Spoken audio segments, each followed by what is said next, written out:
and welcome back to another episode of the Coffee Diaries series, the series where we talk about all things blogging and photography.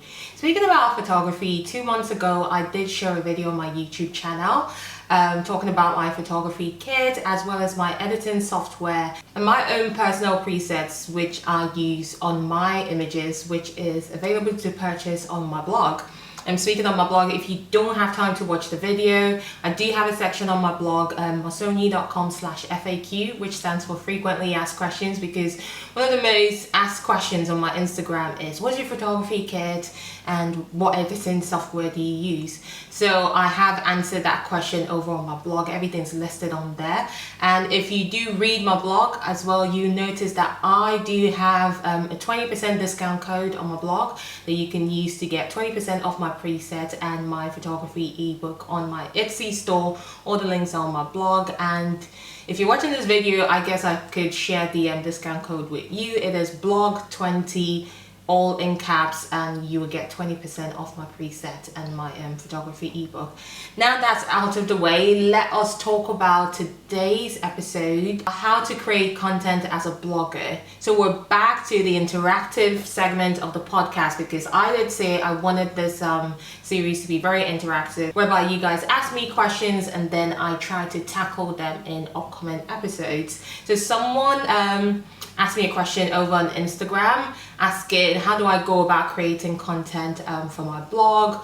Do I plan a shoot ahead of time before thinking about what to write? I'm just going to talk through my own process, and it is a process that I have found to be very efficient and easy, speaking from experience, because I've been doing this for a while now.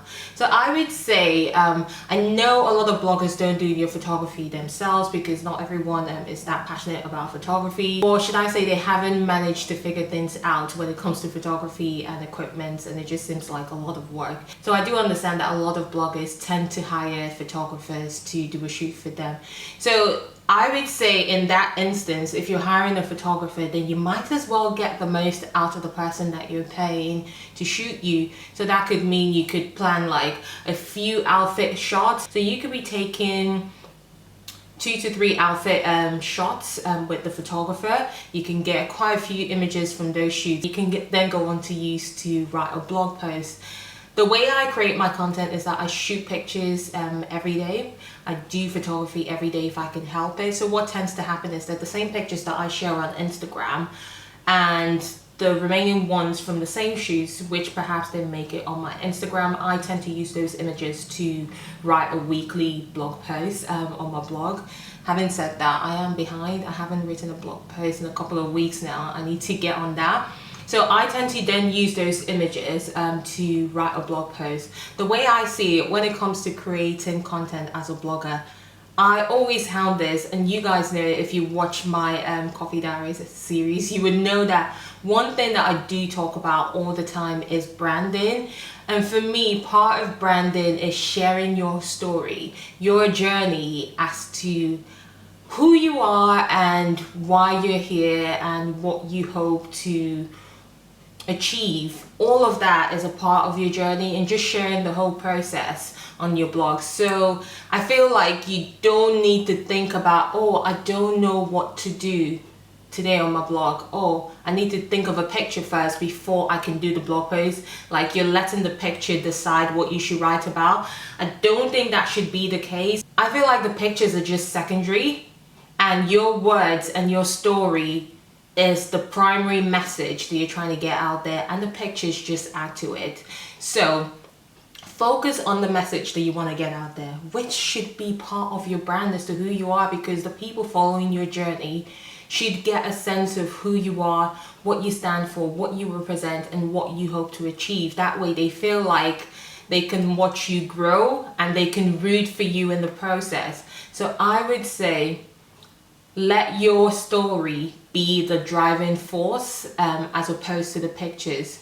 That way you will always have something to share, and you're not worried about, I need to take pictures first before I put out content. So you could already know what you want to talk about. Say you want to talk about your experience as a mother and how far you've come on this journey of, say for example, raising a baby, having a full-time job at the same time while also blogging as well. That is a journey that people would want to find out about and how you're going about it. So that is something that you can share on your blog. So when you think about it this way, I will always share my story and my journey, which forms a part of your brand.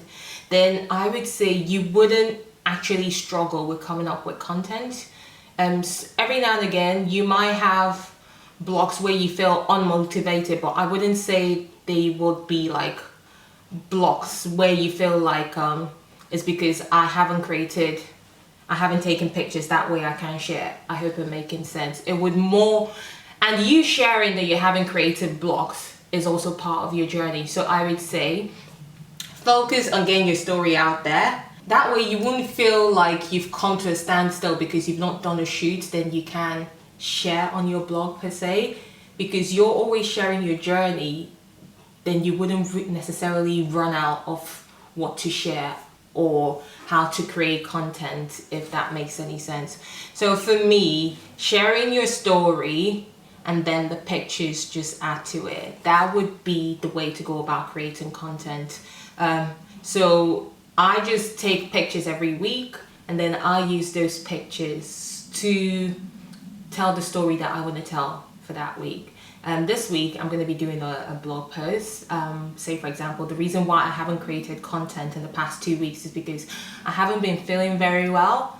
But I want to share that whole journey and where my mind is at with all of that. I would say when it comes to creating content, your story should be the primary focus and the pictures are just an added bonus. Guaranteed, if you're doing a sponsored post for a brand, then there will be some requirements in the sense where the brand says you need to create a specific type of content. And sometimes they might give you room to come up with more ideas, but then I would say yes, you have to focus on the picture in order to share the story or the key message that the brand wants you to get out there. Also, if you're creating a photo essay, in that instance, I can understand how you would put a lot of emphasis on the images as opposed to the words, because as the name implies, it is a photo essay. So that's just a couple of scenarios whereby the pictures might actually play a key focus just as much as the message that you're trying to get out there. I hope you guys have found this episode helpful. That's just it that I want to talk about for today. If you're not subscribed to my YouTube channel, click the subscribe button and turn on post notification. Also follow me on Instagram because I post there on a daily basis. And don't forget, you guys, I want to make this series interactive. When I first started out as a blogger, I didn't know that people can make a living from it, and I had to do a lot of investigating to get to this point. And I genuinely want to help other people who are starting out. So do not be afraid to ask me questions. I will be as open as possible with you guys on this platform. Thank you for watching as always, and I hope to see you guys very soon. Bye.